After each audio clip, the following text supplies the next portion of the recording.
Hey, what's going on, everyone? I'm Vinny Costa, editor of Street Muscle Magazine and your host of the RodCAST, the all-encompassing car show where we talk about all things automotive. Today, I'm joined by my co-host, Greg Acosta, editor of Engine Labs and the all-around tech guru. What's up, Greg? Hey, Vinny. What's happening? Wait, where's my coffee? I don't have any coffee. Man. Damn it. I ruined it. I ruined it. Well, one out of what episode are we on now? 48, 47? 40, yeah, 48. Yeah, 1 out of 48 ain't bad. Okay, I'll take it. Yeah, man. Hey, so episode 48, if you've read the title and you've clicked on the link, you know today is a very exciting episode because we're featuring some pretty famous guests. I'd say, wouldn't you say, Greg? I would definitely call the Ring Brothers famous, even though they might not call themselves famous. Yeah, you know, these famous builders, these like high profile guys, they have a tendency to do that, right? They I guess let their cars do the talking, and they tend to be pretty humble. But these guys are as big as it gets in the car building world. They've been around for a really long time. I've been a fan of theirs since not long after I picked up a wrench, man. I was a kid, and I started seeing these guys on TV and magazines, and I just was a huge fan back then, and I still am today. So I'm stoked to have the opportunity to talk to them today.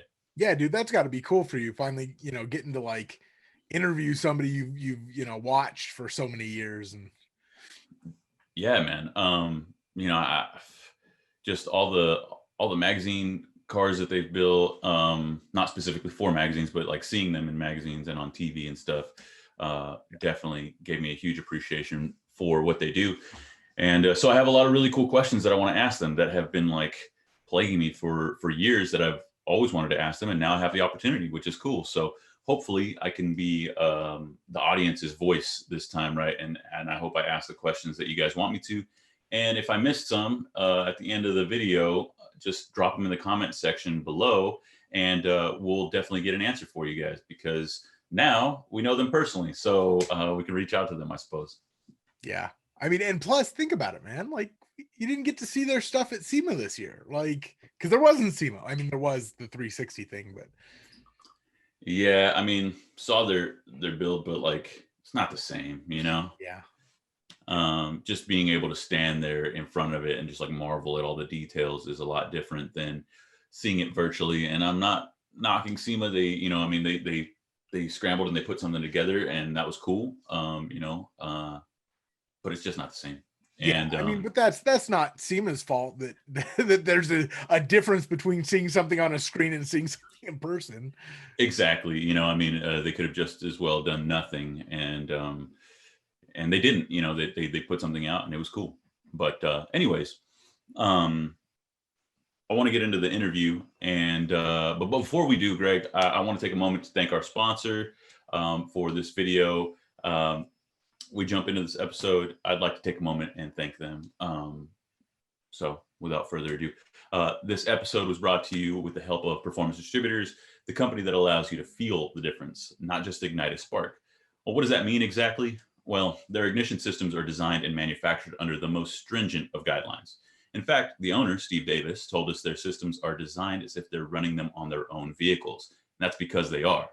But one of the products you may already know them for is their line of DUI distributors, the first and one of the best HEI distributors on the market. Their machine calibrated timing curves provide instant throttle response and eliminate engine damaging detonation. Now, for those of you with late model vehicles, their Sultans of Spark ignition coils are based on the DUI technology, so they too can accommodate a wider plug gap when firing out more voltage.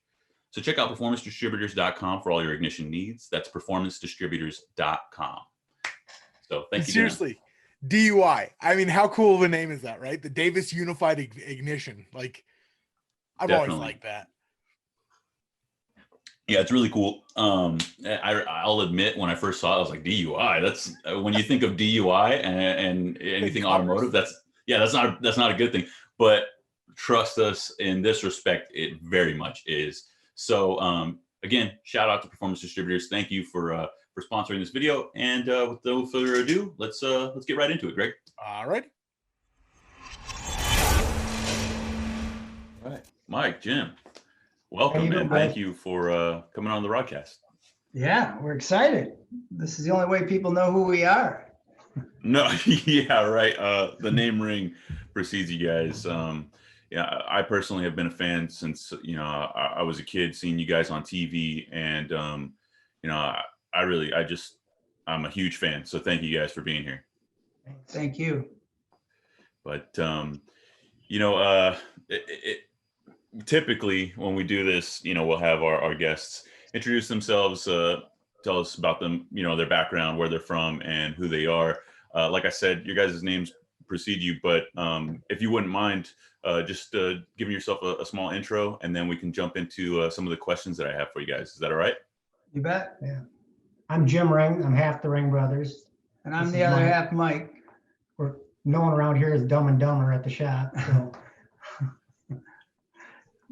No, we've been building cars. Jim started this business back in, before I was even around, even though I'm older. Jim started it in the late 80s, early 90s. And then he built the building that we're actually in right now in 93. And I bought in 94. And we probably didn't start building cars until the later 90s and didn't become Ring Brothers probably till 2003 to 5. Like Jim said, it was just that people would see us at a show and they'd say, oh, there's the Ring Brothers. And it kind of stuck, and that's how it took off from there. Well, you guys are responsible for building some of the most prolific works of art. I can't even call them, just a car. The stuff that you guys build is truly, it's art, and that's what's made you a household name across the country for hot rodders everywhere. So for those of you who are tuning in, if you don't know who these two gentlemen are, you must have been living under a rock. Do yourself a favor and Google some of their most notable builds. Jim, Mike, I want to jump into a series of questions, and the first few are probably softball questions that you guys have gotten a million times. But I think I have some for you that are a little bit, more of a head scratcher. So I guess I'll just jump right into it and ask you guys, when you're designing a car, before you ever, touch pen to paper or, lay a bead, where do your ideas come from? well, we use Gary Regal as a design, to help us with the designs. He's done a great job for us. But honestly, at the end of the day, it's on the paper. I mean, it's never followed verbatim. It definitely gives you a great start. We've got some just amazing employees here that really love what they do, and they're very creative. And it's team effort on every one of these cars. We've got. I don't want to get off subject. I'm sure it'll come up, but we've got some exciting stuff going on that it's fun to tread in different waters every now and then and not do the same old thing. So we've got some fun stuff that we hope we can get done by SEMA this year, and looking forward to showing it off. And again, we couldn't do any of this without our great employees. Yeah. How big is you guys? I'm sorry, go ahead. Oh, no, just kind of getting back to, a lot of it is whether we want to take on a project right now because we aren't that big. But then it's, trying to get the real budget out of somebody, what they really want to be in a car, because we obviously turned down a lot of work because the budget's not there. And no offense, it just takes a lot to do some of this stuff. And even though we're not a hard numbered company, we know from our past builds, when they say, well, I want something like Valkyrja to whatever, we can say, well, there was this much money in that. So we can go by that. But I guess the creative part comes from knowing where they want to spend, and that kind of gives us an idea of how crazy we can get. So we first have to get really serious with the owner so that we can go as crazy as we would like. Well, once you sit down and you begin that design process, and you're working with the owner and your designer and your whole team there, for you guys, what's your favorite part of that whole process? Mine is actually the end when I get to go out and just pound on it out on the street. Honestly, it's one of the best days to actually bring them to life and just see how the thing's going to drive and handle after all the hours you put into them. So that's definitely my favorite part of it. But there's a lot of fun parts of it, and there's a lot of stressful parts of it. I think SEMA keeps you honest every year in a way that you just get it done, right? Or as close to being done as you can. So having to be away from that car for a week because it left for SEMA, and getting out to Vegas and actually taking a deep breath and looking at what you did, that's kind of fun too. Yeah, I would have to agree with that. That's a pretty good statement, because you don't see, honestly, by the time it comes to reveal it for the first time, you kind of hate the vehicle and you're not sure if it was good or bad, and you're kind of looking for that reassurance that maybe it's okay. Interesting. I have a follow-up question, but before we get there, I guess they're kind of intertwined, but you guys give me some real car guy answers, right? Like, we like the part where you get to beat on it, which is cool. Yeah. I respect that. So you guys are known for really like pushing the envelope and doing some wild things with cars. Cars that are beloved by their audience. Some of those guys are purists though, right? So when you're tackling a build and you're looking at a car that's already been designed, right? It's a complete car that was designed, albeit decades ago. Does it feel like a blank canvas for you guys, or do you feel like you owe anything to the original design?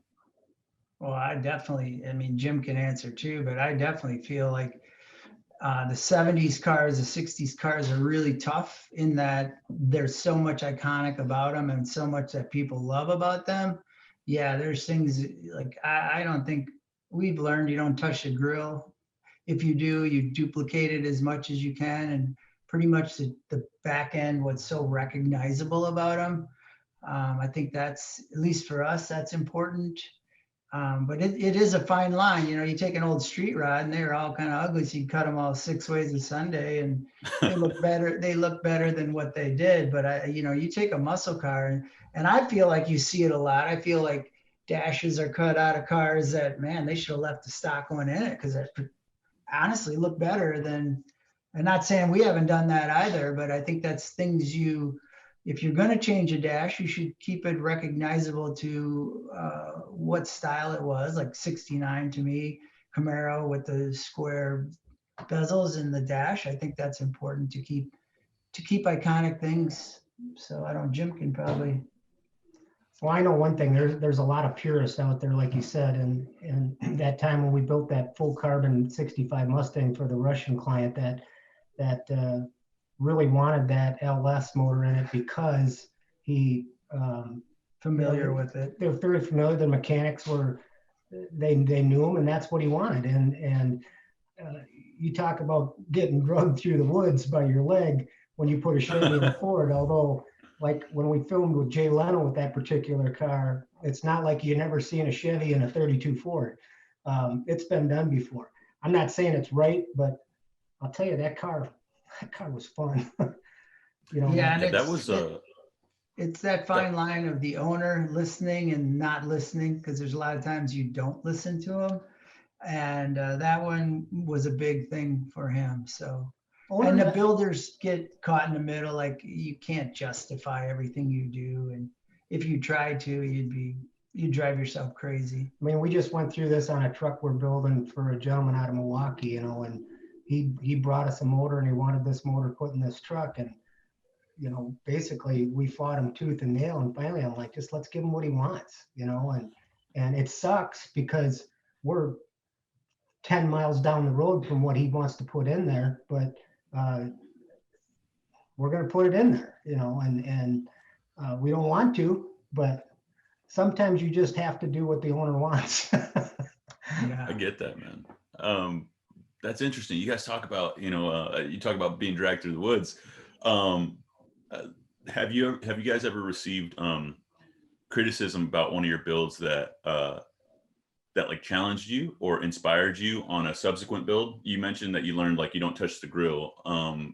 Obviously that's, like you said, that's an experience that you had. Can you speak more to that? I think it's mainly what we feel. You know, I really don't worry about what other people think, because I mean, if you did that, you wouldn't do anything. You really have to do what's inside you. And I think Jim and I have just looked at him afterwards and said, man, we ruined that car. You know, we ruined what it was. And that, like, I think Valkyrie, if you look at that car, that 69 Camaro we did, every part of that car has changed except the side glass. Every part. There's nothing that would fit in a 69 Camaro. But to me, that car screams 69 Camaro. I mean, from the grille to the taillights, it's 5 inches wider. The wheelbase has moved ahead 1.5 inches, 3 inches wider in the front. But to me, there's no doubt what the car is. So Certainly. over the years, I think we've really tried to just take the ugly out of what we feel is in those cars and leave it at that. I totally get that. But what we feel is ugly doesn't mean the next guy does. Yeah, you know, we've had no matter what you do, you got people that are haters and completely Purists. understand. And I respect that's that. why we don't read that stuff or look at it. You know, I can tell you one thing, trying to be creative and not walking that Upsetting tightrope and trying new things is almost impossible. So without a team of engineers like Ford, GM, Chrysler has, you just do it. And sometimes it works out and sometimes it doesn't. And what really sucks for us anymore, when it doesn't, it goes into the dumpster out back and we start over. So, you know, and not getting paid twice for it, by the way. But so there's a lot of parts that have been built in this shop that were never used just because after it was on it or you looked at it and you're like, that looks like shit. Interesting. Well, you guys sort of answered my next question, but you talk about, you know, ignoring the haters and just doing what you guys do. And it seems like that's led to you guys always bringing something unique. And earlier I called you guys artists, and some artists like yourselves steer away from the comments of others, and others embrace it. In your guys' experience, it sounds like it's better to listen to yourselves as artists than to necessarily like take input from others. Or does that ever have a place with you guys? Honestly, it doesn't. We just take it from everybody here that works here. You know, we may have a feeling that we don't even say, but if somebody else brings it up and reinforces kind of what our gut's telling us, it's kind of how we work. Because people say we have a style, and we don't realize what that means, you know, because we don't think of ourselves as having a style. We just do what we do. But I think there are a few vehicles we have done where you could say that doesn't look like a Ring Brothers car. And I think that's probably more where the owner got involved a lot more than normal. But no, we don't look at other things. Honestly, I still got a flip phone. I don't have an email. That's the truth. His wife calls me when he wants to get a hold of him. It's just that we just do what's inside us and don't worry about it. And we got to make ourselves happy and the owner, and that's really it. And if other people like it, it's great. Well, to that point, if it's all right with you guys, I'm gonna just run down a list of some of your most notable builds, at least some of my favorites, and I'd like you to explain the origin, inspiration, and the execution of each of them. Would that be all right? Yeah. Sure. Cool. So I want to start with like probably my favorite. It's hard to say because I really like a lot of them. But Adrenaline, the 1971 De Tomaso Pantera. Can you guys tell us about that one?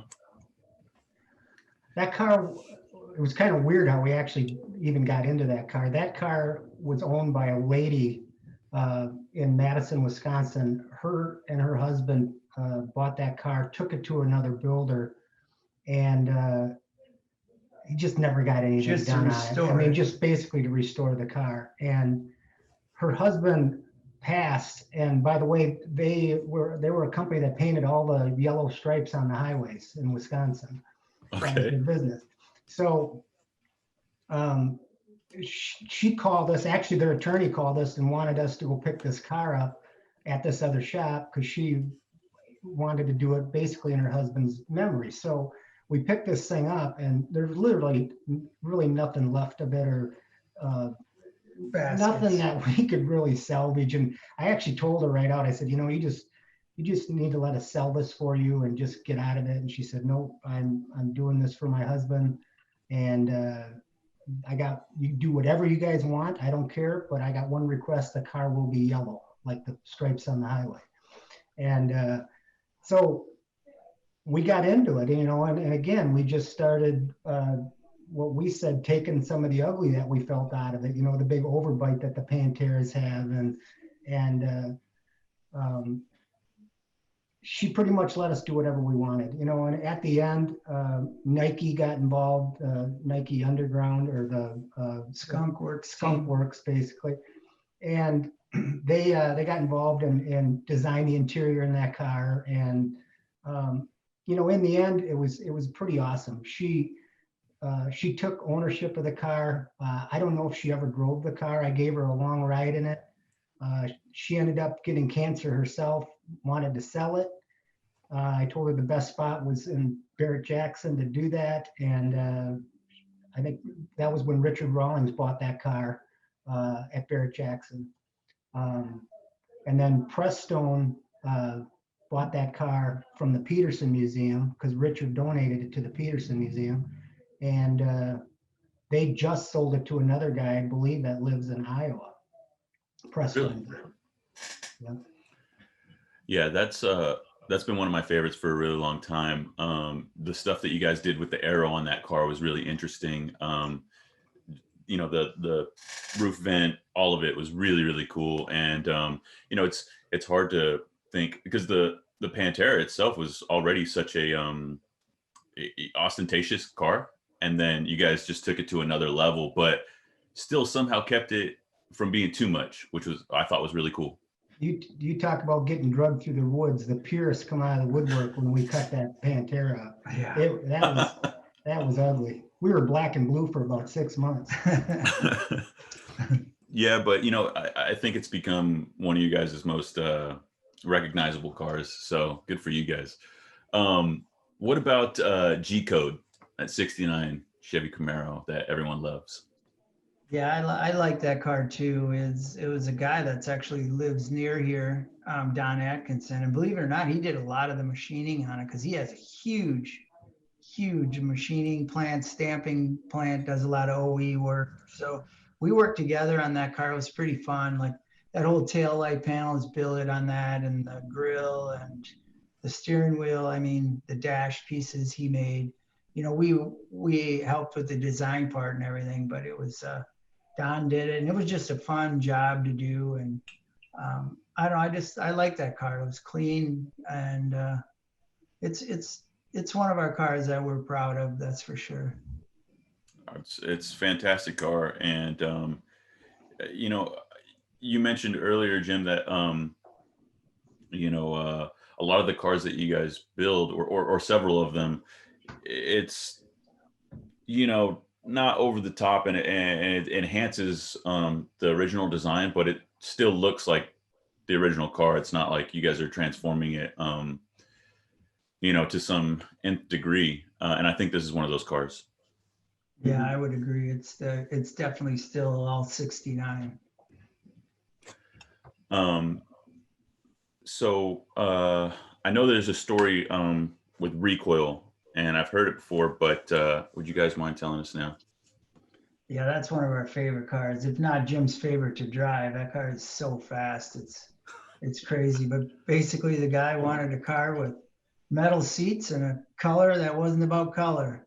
And that's really about the only guidelines he gave us on that car. I mean, it was pretty much our baby. And honestly, that's really probably the interior that still gets people kind of jacked up, even though it's simple. It was a really fun project, and every time it comes back, he's smiling because he just beats the living out of that car. That car is so much fun.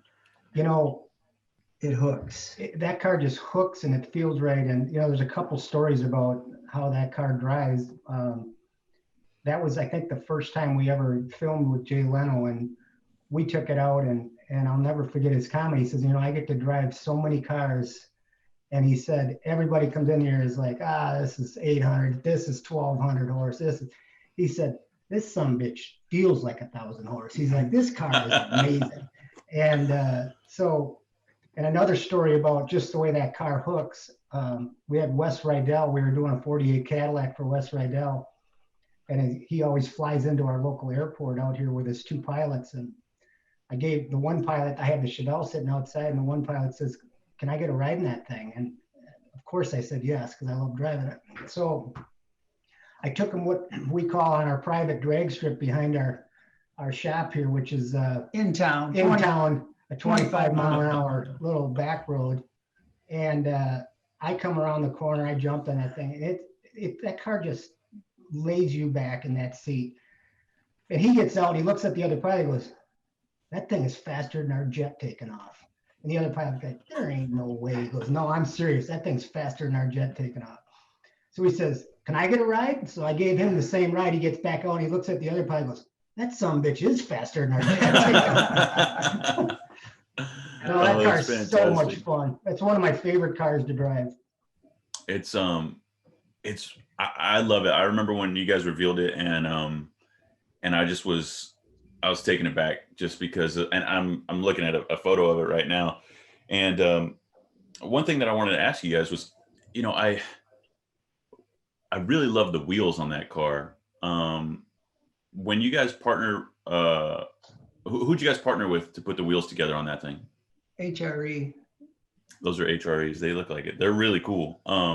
Is that a part of the process that you guys enjoy, working with other companies to come up with unique designs, one-off designs? Yeah, that's really, that was Jim's idea there. But yeah, that's, You either liked that wheel or you hated it. Everybody said, well, you got all that unsprung weight with that ring on that wheel. And blah, blah. I actually like the rear wheel better than the front wheel, just because it's sunk in. But it was fun. It was something different. HRE liked to do it. I think they've sold a lot of them wheels. We have a little Ring Brothers line of wheels with them that, on basically all our cars, we develop a new wheel with HRE, and then they put them in production, and in turn they build us wheels. So works good for both of us. But Definitely. That was kind of a cool wheel, I thought. I thought so too. It's almost like like a roulette, maybe. I don't know, but Yeah. I really like it. Jim likes roulette, so it's probably really right on the head. Yeah, me too. Hey, you guys mentioned, this was the car that Jay Leno drove, and you guys took it over to him and stuff. You guys had already achieved a level of fame in the automotive industry at that point. But, when non-car people talk about cars, they mention Jay Leno. And so he's kind of like as big as it gets as far as celebrities go. Did you guys feel any kind of like sense of validation to be there with him, or like what was that experience like? I think Jay is the kind of guy that makes everybody feel important. It doesn't matter who you are. He's just that class of a guy. And I wouldn't say he treated us any better or worse than the guy that filmed right behind us every time we were there. Yeah, he's a great guy. He loves cars. He takes time. He doesn't make you feel uncomfortable. He's always cracking jokes, and it was an honor to do it. And he actually had us back there. What did we do it? Four or five times. And I think the later ones were easier on us because I guess we kind of felt we knew each other a little better at that point. Yeah, the first time you saw Jay Leno walking down to meet you, it was, yeah. I can't say that, and I'm not kind of guy that gets worked up, but there's something about a guy like Jay that's such a car guy. There's no lying there. It was pretty scary to see how he would receive that car. I think the second time we did that little filming thing with him, at the end of it, he says, "How far are you from Wisconsin Dells in Wisconsin?" I said, "Oh, about half hour, 45 minutes." He goes, "I'm doing a show up there. You want to come?" I said, "Well, we'll come up, but I ain't paying for it." And so he invited us up and gave us great seats, and that was actually the year he actually stayed overnight, which he never does, and come up and spent the day at the car show with us. So that was kind of cool in Wisconsin. How cool is that? That's awesome, man. Yeah, he's a real deal. Man, that's great to hear. You know, so many times we hear about like celebrities who are not easy to deal with. So that's really cool. I actually had the pleasure of meeting him briefly at SEMA a couple of years ago, and that was really cool. He was a nice guy. Yeah. Hey, so moving along here, guys. What about the next one I have? Oh, espionage, which I always thought was really cool because you know, that photo shoot you guys did with the P51 behind it. I always thought that was so cool. Can you guys tell us about that whole build process, what it took to put that car together? That one was the first time we'd done a full carbon bodied car. That we had done Producer, which was all in steel, but we built this car we took actually molds. We made another like Producer and then pulled molds off of that. And it was called Espionage because the guy's from Russia, and we tried to throw a little of that stuff in there. And that car drove. It was really a good driving, fun. It had big power too, but it put it to the ground. I mean, that's the thing. It's like we've never built a car that's over 1,000. That because it seems like after a while, it's what for? I mean, you can't use it. We did put a Elephant motor in that Charger we did of Defector, and that's like watching a Pro Mod car take off. It just blows the tires right off. I mean, it's stupid. So it's like, why? At 70 miles an hour, Jim's giving me a ride, and it just blows the tires off. Even with these other cars, the Chevelle and all that those cars hooked a lot better. That car, I don't know why. It just, I mean, it's so crazy. It's scary. Yeah, it's too much power. So these guys with 14, 2,300, 3,000 horse in a street car, I can't even imagine. Yeah. You know, it used to be that number for the street car was a lot smaller. And now it's like, you know, if you're not, according to internet, like keyboard warriors, if you're not bringing 1,000 horsepower to the party, then, oh, you're not doing anything. But I think you guys know a little bit better. Yeah, I don't think you need it. So when you're doing the carbon body on this thing, obviously, you know, you guys have built Mustangs before, and the Mustang is already a pretty light car.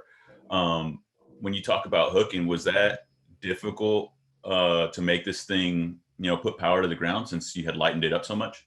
All the weight on that car was on the bottom. I mean, literally that.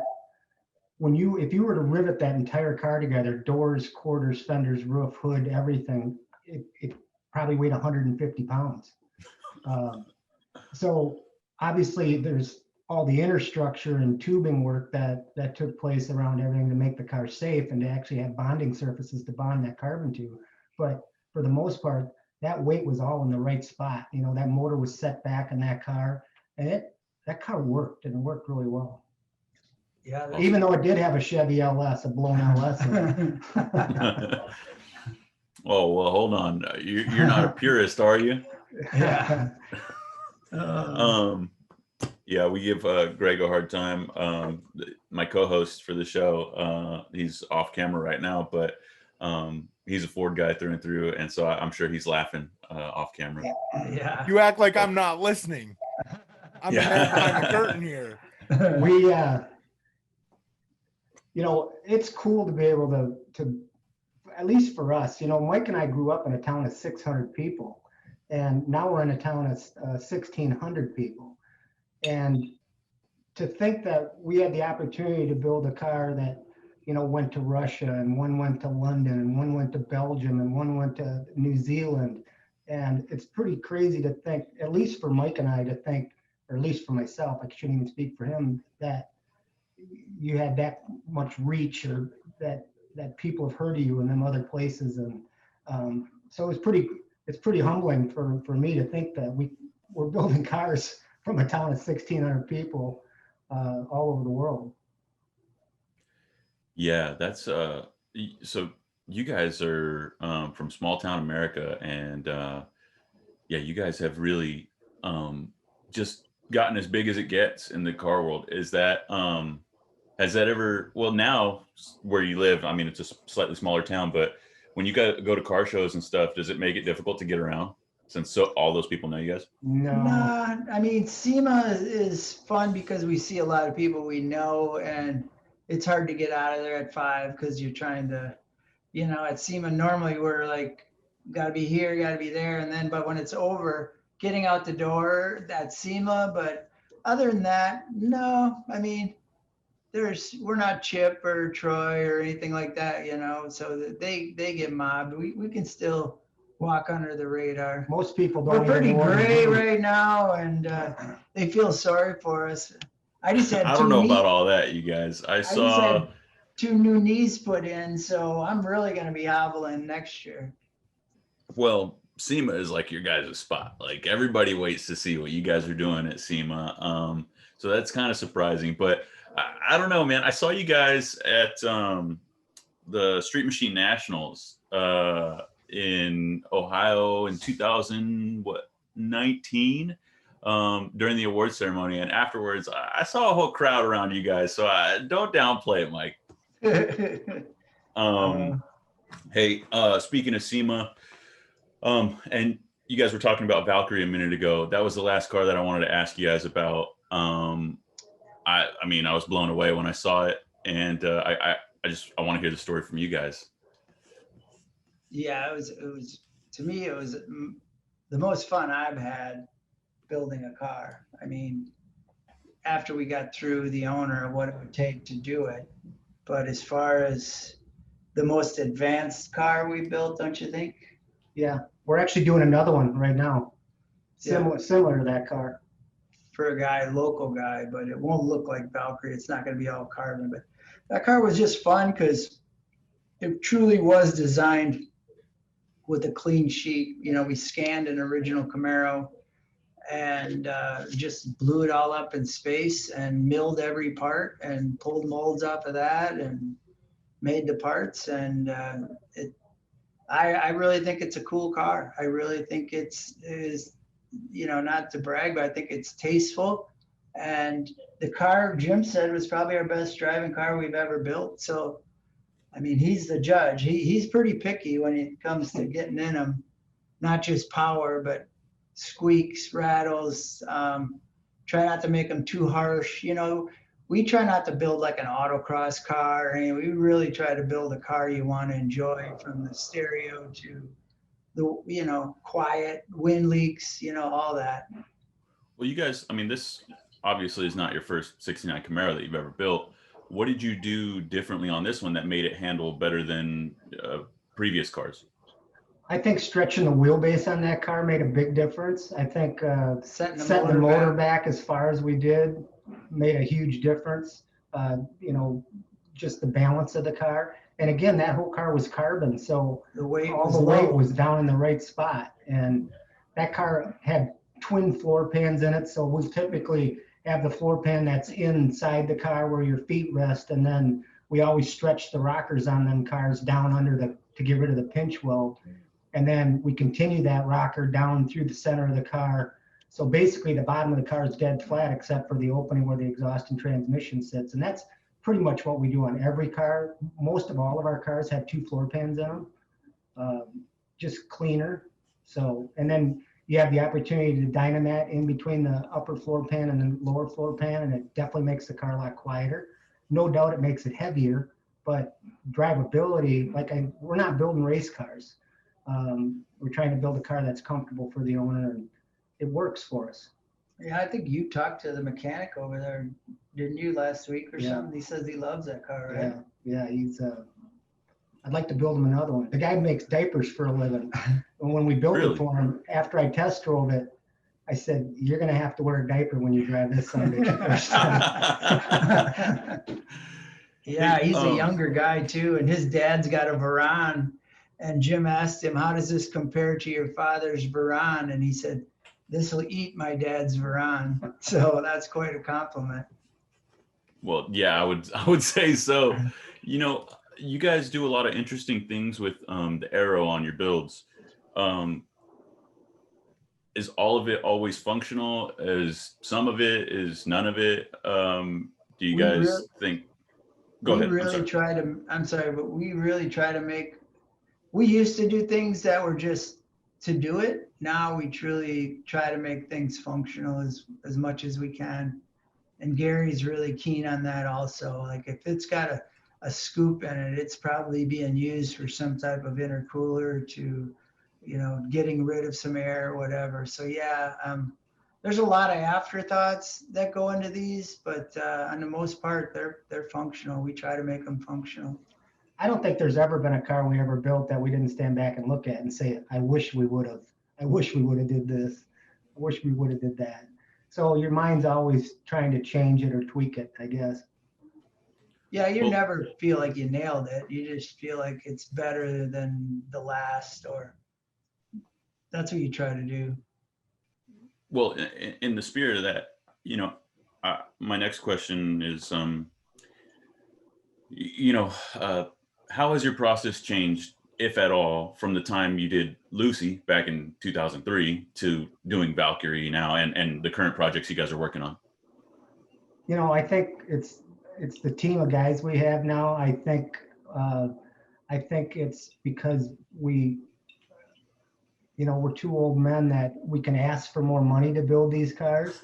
Because most of the time we're trying to build what we want, not what the owner wants. So it's a lot of fun to spend other people's money creating new stuff. So I think the budgets have changed. I mean, that's always the scary part for us, even at SEMA or whatever. You know, you go out there one year with a really good budget and you go out the next year with not so much, and they're all look at you like you're slipping. And maybe we are. I know we both are. But my point to that is budget's everything when it comes to designing and building different stuff.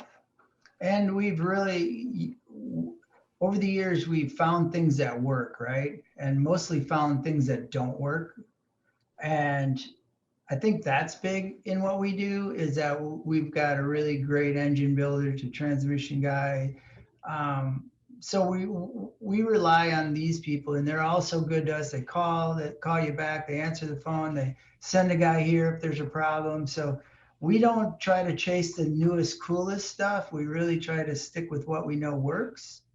And I think that's a big part of building better products, because they keep up, you know, they're the professionals in those things. They keep up on the latest and weed out what didn't work for them also. So, and then I think what's huge with us is that we still do collision here, and we're always trying to take something out of a new car that works and is cool and incorporate that in our builds. So I think for us, that's probably our biggest advantage over a lot of different hot rod shops, is that we get to take apart new cars every day, and the technology in these new cars are mind-boggling. And there's a lot of cool latches to switches to whatever, and just to see how things are made, it's I think that's huge.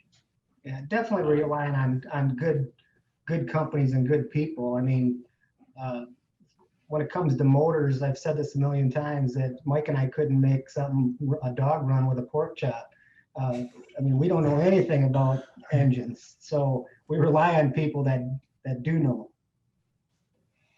I totally get it. You guys touched on something a moment ago, though, that I thought was really interesting, because, you know, I talk about keyboard warriors, and I don't think it's something that, unless you're a builder, you would probably acknowledge or even think about. And you guys were talking about budget, and, you know, a car you bring one year versus a car you bring the next year, and how crazy you can get, or, you know, how mild it is all based on the budget. And the end audience only sees the car. They don't think about that whole process.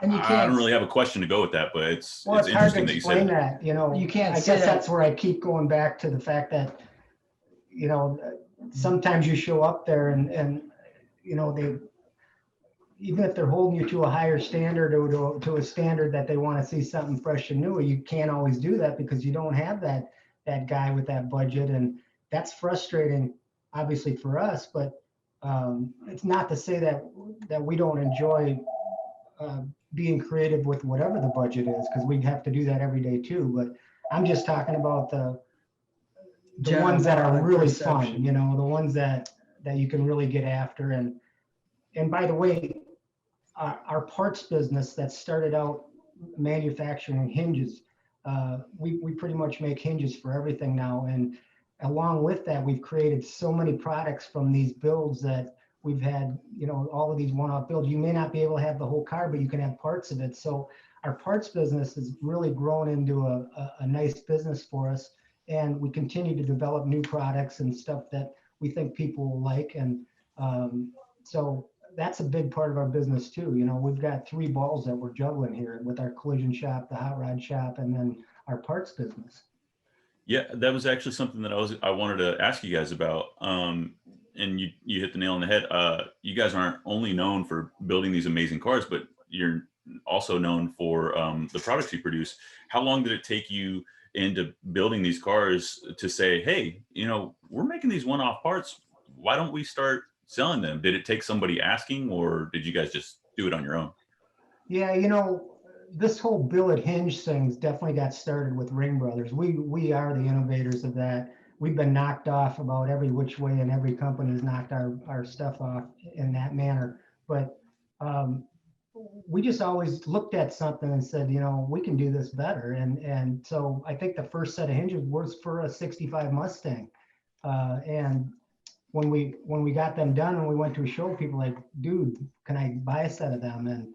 And you know, it only took, we're not that smart, so it took us about 10 times getting asked before the light bulb went off. And we actually started producing them.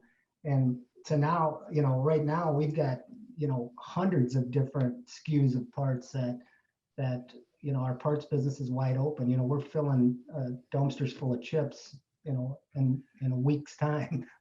So well, I wouldn't be too hard on yourselves. I imagine that when you guys started, it was a little bit different, and obviously advances in manufacturing have probably allowed you guys to produce them more efficiently, and thus the part numbers. Yeah. But well, you guys also do like you guys do hinges for everything. You also do door handles for some applications. Is that right? we do mirrors, door handles, inside, outside handles, a lot of mirrors we're working on. We do a lot of truck parts that we're going to have out this year for like the 68 to 72. We just, you know, anything. Mike's actually talking about buying a new Jeep. So I said, you might as well just buy one on the shop, and then we'll just create a bunch of parts for the Jeeps too. There you go. Yeah. You guys have done a bunch of off-road builds too. I'm sorry, I didn't mean to cut you off or change the subject there, Mike, but No worries. you mentioned Jeep, so my mind went there. Yeah. Yeah, the Blazers have been good to us lately. We've done a few of those K5s, and we actually got a few more going as we speak. So yeah, the K5 Blazer, I don't know, it just seems like we do something and then we get another call for another one similar. And I think we've had 7 of them, and we've got 1 left that's not being started. But we started out with 7 of them K5 Blazers, and you know, we did one for Future, the rapper, last year, and took it down and delivered to him. Interesting guy. And one of them went overseas to Belgium. One of them sitting in Florida. One of them we're going to have at SEMA. Our craziest one we've ever built will be at SEMA this year. Pretty radical truck. We hope people will like it. I think the only thing we used on it was the part of the cowl and the VIN tag. the VIN on it. Nice. Yeah, so it's pretty cut up. yeah, Well, you know, I mean, the C10s, even from the 68, 72, and then beyond to the square bodies, those have been having a moment for a while. And the K5s have also always been really popular. The point that I'm trying to make is that you guys are known for setting trends and then breaking those molds, and just being the first to do a lot of things. Over the years, what notable trends have you seen come and go, and which have you guys steered clear of, or made a point to stay away from? You know, the only thing I can really think of that when Jim and I got into building cars, Jim was always about adding. If you go back to our first cars, they were probably maybe overdone with Definitely. things everywhere. But, you know, we liked fasteners and we liked bolts and we liked scoops and we liked this and we liked motors that look like motors without a cowl or a hood over the motor under a hood, you know. So I think if you go back and really look at when we started, the type of car we built with fasteners and bolts and wings and, you know, whatever, I think that's still going pretty strong. And for us, we like door handles. You know, back then it was shave the door handles. Everything was smooth, bumpers, everything was. And for us, I think we've really kind of looked at that as being, those parts can be cool too. And so I think that's probably the only thing that we've been faithful about. And I think the trend is pretty solid yet there, where people make better door handles, or, you know, but they put them on the cars, right?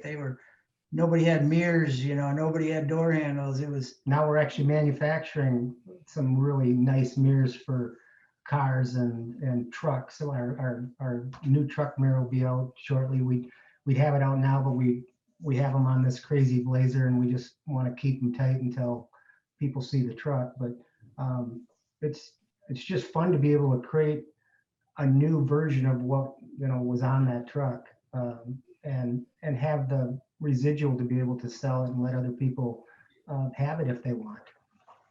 But Definitely. I think the sky's the limit. I mean, I think we look at other people and go, oh my God, because the young people today with the printers and the machining and the scanning, and I mean, I think in the next 10 years, it's going to be really exciting, because you can literally you don't have to build a Camaro. You can build your own car, literally. So Yeah. it's pretty exciting right now. I kind of wish I was a little younger, could understand the technology, because man, it's going to change our industry fast. I think as old as we're getting, we're going to be modifying wheelchairs pretty quick Yeah. here. We're going to have some badass parts for wheelchairs. I don't know if you ever saw the Roadster I don't shop. know, you guys. You We, guys see the Roadster shop and I, we get along pretty good, and they photoshopped Jim and I in wheelchairs, and they had carbon fiber shoes on us and oh boy. oil bag for a, you know, I mean, it was hilarious. I think they spent 20 grand on their Photoshop guy to do it up, but they got us pretty good. So. Well, those guys are a bunch of youngsters over there, aren't they? They are. They look like you. Yeah, you could do that. They crank out some incredible builds as well. And one thing that I really like about all their cars is the interiors that they do. And I think they go through a company in Florida, right? Yeah, Avantgarde. Yeah. That's right, Avantgarde. Yeah. Yeah, amazing. Again, scanning and the way they do it, it's all latest, greatest, and absolutely. Oh, by the way, I like your backdrop. Yeah. Oh, thank you. I appreciate it. Yeah. Were you in this service? I was, yeah. I was in the Air Force for 4 years, and some of the best years of my life. It was awesome. Yeah, thanks. Yeah, I was in the Navy too, so yeah. I went and visited them, and I just couldn't do it. I made the mistake. I made the mistake of visiting him out at in San Diego on his naval base, and I got yelled at for taking a shower, and that was it. Yeah, it gave me the discipline I needed. I'm glad that I didn't do too much research before. Otherwise, I might have done the same thing and said no thanks. Yeah, honestly, it's one of my biggest regret that I didn't, but I wish I would have.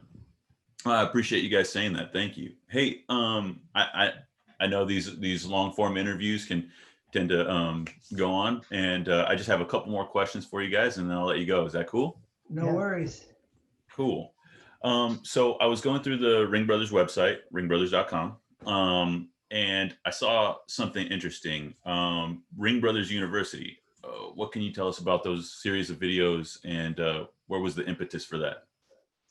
I think, everybody tries to give back a little bit, and it's just an idea that we had and just wanted to try to help.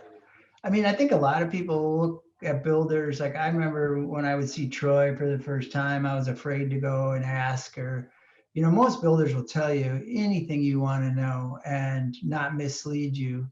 So I thought, and Jim, he does some wiring and I do what I do, and try to just show people how we do it. We're not saying this is, by God, the best way or anything. We're just showing you how we do it, give you some tips. And it's really been fun. I can't believe that people looked at them as much as they've done. We haven't done any in a while. We plan to, because the feedback was really good. And it was no more than trying to give back, and we've got a good response from it. Yeah, I'll say I watched a few of the videos that were on there, and I learned a lot just from watching for a few minutes. They were really cool. So for everybody at home, if you want to see what I'm talking about, check out ringbrothers.com. And that's where you can find out all about their products and check out these videos that we're talking about. Okay, so in the spirit of giving back, what advice do you guys have for young enthusiasts who are interested in pursuing a career that's akin to your own? I'll tell you, college ain't for everybody. It certainly wasn't for Mike and I. The grade point average went up when we left high school. But you got to do what's inside of you. And I can tell you one thing: we've never even owned a hot rod magazine or anything else. Don't ever chase what other people are doing. It clouds your mind too much. Do what you do, what you got inside of you. Try to do the best you can do. Always remember when you're building a car that someday somebody will tear it apart. So don't think just because it's under the dash or inside the trunk that it doesn't matter, because it does. But we've been blessed to have people like what we do. It's humbling. We've been blessed to have some great customers, and I think probably the best thing that's ever happened to Mike and I from a small town that we come from is we had the opportunity to meet some really awesome people over a stupid car. I mean, seriously, I can't imagine, meeting all the people we've had the opportunity to meet, obviously including yourself, over a car.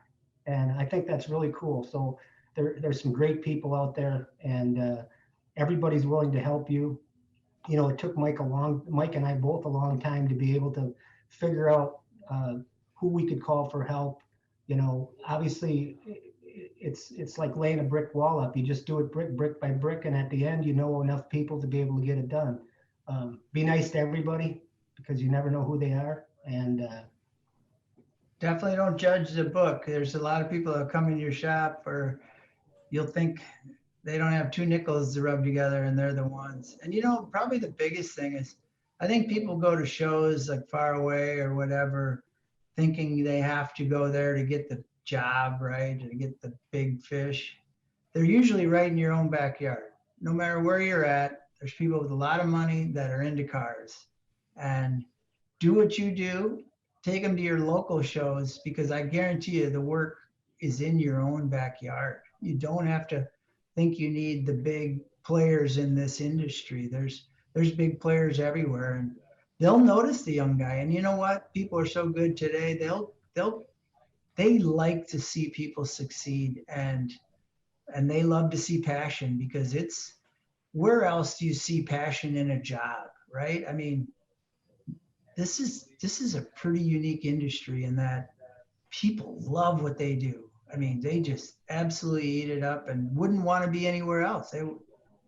So for that, to be able to do that and do it as good as you can and do what's inside of you and not copy, it'll all work out.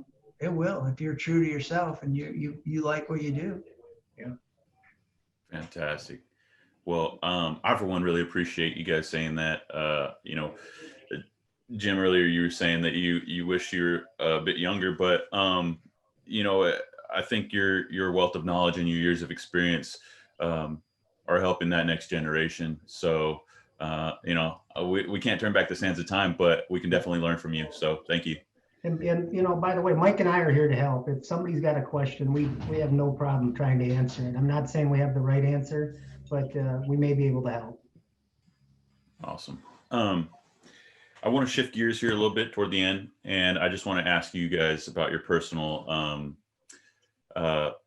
you know, is there, out of all the cars that you guys have built, this question is just for me, which one is your guys' favorite? You got to have a favorite, and it might be the one that you're currently working on. It might be another one, but I had to ask. I don't know. For me, I've always liked the car Producer. There was just something about that car that I wanted in my garage. I'm a big fan of the 5.6 fastbacks. I just really always liked that car. I think I liked it when we built it, and I still like it today. So we must have did something right on it. Definitely. Yeah, for me, it's a few cars, but you know, this truck we're building for a guy in Milwaukee that we're doing, it's a 50 Chevy. Kind of looks like it ran into a Formula One car. For me, I'm pretty excited, you know, and everything is always here. And then when it's done, it's always a little lower on the totem pole, but that one's pretty exciting to me. But Valkyrja was pretty tough as far as just to see Jim's excitement driving it and feel good. And the car really, the owner really likes it at the end, and it just drives well, and it's a nice car. So I think that's up there too. And we don't even own a car. Yeah. Yeah, I was going to add, you know, I can't wait to see what you guys come up with next, but I was going to ask you, is there any car that you guys want to build but haven't built yet? Yeah, I just don't know what it is. I really would like to do a European car. I mean, some type of European car. There's a few of them out there, but yeah, I think it could be a lot of fun to really do something that I don't even know. Because honestly, I'm not really a true. I mean, I'm a car guy, but I don't know. Like, I'm not a wealth of knowledge on old cars. Like, I couldn't tell you a 36 from a 44. You know, I know when they didn't make a 44 because of the war, but you know, I don't know the old cars. I mean, people bring them and we're like, I don't even know what that is. Yeah. So we're not a wealth of knowledge of like cars. Like some people know every vehicle and from all the other countries.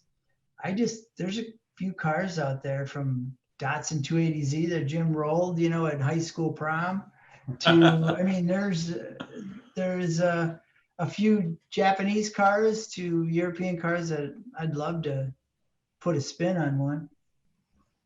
Yeah, it would be really cool to see your guys' unique flair on a car so different from you know, what we know as classic American. Yeah. Lastly, you guys, I wanted to give you an open forum and just talk about what you're currently working on, what's coming up next, where we can find out more, the whole shebang. Well, we've got a shop full of cars right now. We've got a 69 fastback Mustang that'll get widened. It's underway right now. We've got actually another car similar to Valkyrja going. We've got a 64.5 convertible that is getting close. There'll be a sleeper. It's going to look bone stock, but it's not. It's an inch wider, but it doesn't look an inch wider. It just looks. It's going to look like a stock, but it's got a Coyote with 10-speed automatic and but it's going to look stock.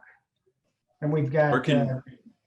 Where can people follow along with your builds? You guys have social media where people can check in with you guys, and we do. You know, sometimes we post stuff on Facebook, but we really try to hold it until SEMA.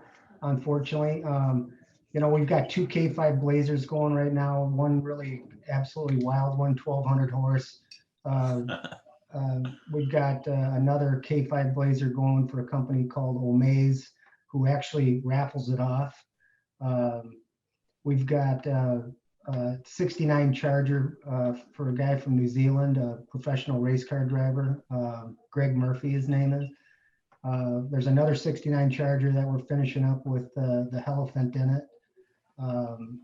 We've got, I don't know What were you doing? I mean, Splitter, 48. Yeah, we've you got- guys are doing all kinds of stuff. Yeah. Yeah, Tell we me- got that 48 Chevy pickup that's got to be at SEMA this year. We haven't started. Before Well, I we've been- let you guys go, I do want to ask you what's going on with that Elephant, because I think you guys are one of very few people who have had a chance to work with it. What's what you said it went into a '69 Charger, and what kind of challenges did you guys face to make that thing fit? It's the hood, the clearance, the Yeah. blower is so much larger. Well, we had a non-supercharged motor in that car before, so now it looks like the hood looks like you put a balloon underneath it and puffed it up, because it's about it. It's pretty massive, That's and the you one can't that's get it low enough. That car is insane, though. I mean, that's the car that makes our blacktop driveway out here look like an aircraft landing strip. It's just there's black marks everywhere out You there. should Google Earth our shop sometime. It's and- funny, you'll see all the black marks. I will. We'll roll in a picture. Yeah. Oh, that'd be fantastic. Yeah. Um, So That's cool. Well, okay, so hopefully SEMA happens this year where we can show up in person. If it does, we can expect to see something wild from the Ring brothers as We hope. always. Yeah. That Blazer was supposed to be at SEMA last year, that crazy one, and we're still not done with it. So that goes to show how important SEMA is for guys like us to get it done. Or else it's just, it's another day, we'll get at it. You need that end date to finish projects. Yeah, I think we were all, kind of bummed out about that situation last year, and we're holding our breath for this year. Fingers crossed. I would love to meet up with you guys out there, shake your hands, and check out your new build. And That'd be so, good, Benny. But you think you're bummed? We were the ones that were going to have all the posters of the last year's winner, and now we get We skipped. got bumped. So we don't even get our Camaro up there anymore. Oh, The that's artwork will be all of the last year's Battle That's of the true. Builders winner. So we get snubbed. So we've been trying to win that thing forever, and we finally win it, and we get snubbed. So yeah, we're really bummed they didn't have it. well, we'll throw up a big picture of it on the podcast right now. That way everybody can see it. And I hope that that gives you some publicity that you want. It's not a poster that we can hand out, but it's the best I can do. Thanks, Manny. Yeah. Sounds fair enough. But Well, Greg, I just, it was good talking to you too. yeah, I want to thank you guys from the bottom of my heart. Thank you so much. It was really an honor and a pleasure. Like I said, I've been a fan since I was a kid. So thank you. Thanks, Thanks, Manny. Thanks Yep. for having us. We'll All talk to you right. guys soon. Later. care. Bye. There you go, Greg. None other than the Ring brothers. Man, what a fantastic interview. I got to ask them so many questions that I've been dying to ask for so long, and they delivered, dude. They shed some light on some things that I thought were really cool. One of the key takeaways that I thought about, and I will look at future builds from top builders in this industry, is that whole budget thing. That kind of like took me by surprise. I guess I'm not surprised. I just, it's not something that like a fan considers, I guess, right? Yeah, I mean, the fan wants what they want. They don't care how much was spent on it, because they're not writing the check, right? Yeah. Well, it's not something that you consider, right? Like, well, at least I don't, because, and that puts so much pressure on them to produce something that's on par, if not better than the year prior, and just keep like upping themselves. But it's got to be really difficult, and they have to, do it in innovative ways, I suppose, with those constraints. Well, that pushes innovation. I mean, it's you've got to innovate to survive type thing, right? You can't just keep building the same thing over and over and over. Yeah. Well, I mean, I guess you can, and I'm sure there's people out there that have made very good livings at building the same thing over and over and over. But when you're an artist, I don't think you can be intellectually satisfied building the same thing over and over, not changing and adapting and morphing. And No, not for these guys, man. I mean, I mentioned it several times during the interview, but they're so known for, breaking molds and trying new things and doing stuff different, which is really cool.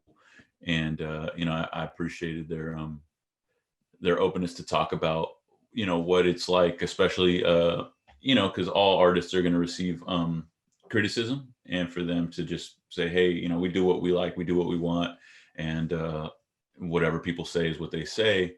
I thought that was interesting too, especially because I was wondering, because a lot of their builds accentuate design elements that were already there. And so I was curious if they considered that when they were, designing these cars.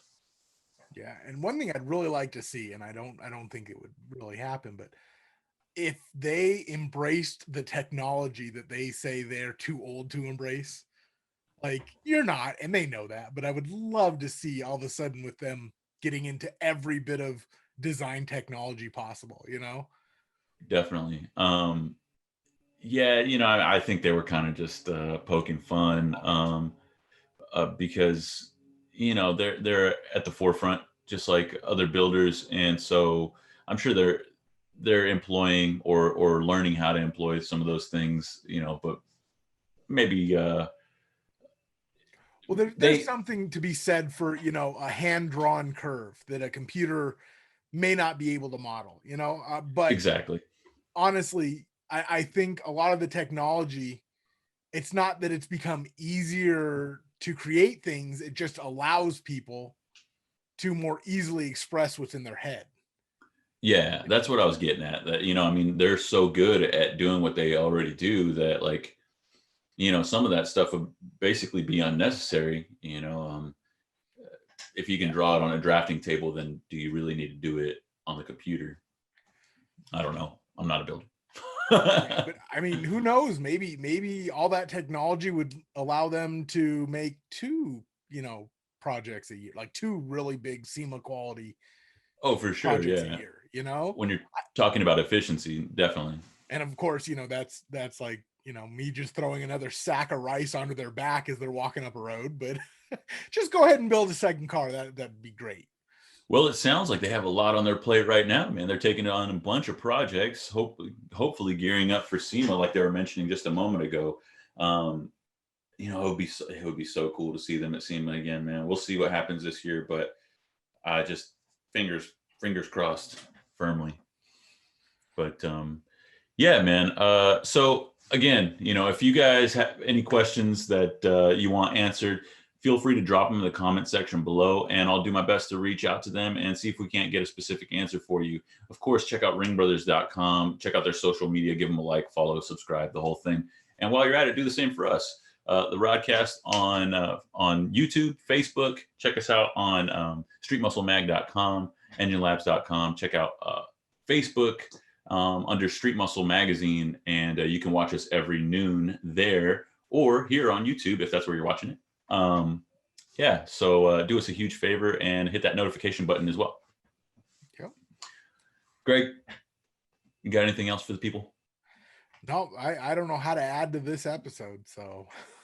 Yeah, man, it was fantastic. So we're shooting a few episodes in advance, which is actually great for us because oftentimes we're really tight on our scheduling, and so now we're able to get a few episodes ahead. So if you guys are looking for our last section where we typically talk about what's coming next on the magazines, unfortunately you're gonna have to wait because we're a few episodes ahead. So but we are working on it, because actually right now we will be in a conference getting ready to plan out our next year's worth of editorial. That's a good point. That's a great point, Greg. So we're working hard for you guys. We're going to go to MPMC. That's what does MPMC stand for again, Greg? It's media. Originally, it was the Media Parts Manufacturers Council, but I think the name might have changed.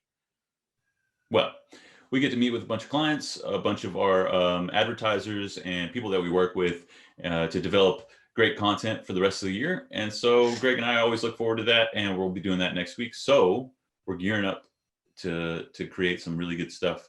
Too early to talk about right now, but we will in the future. So until then, tune in every Friday at noon. Check out the new episode of the RodCAST. Again, hit all those buttons here on YouTube and Facebook, and we'll catch you next week. Peace out.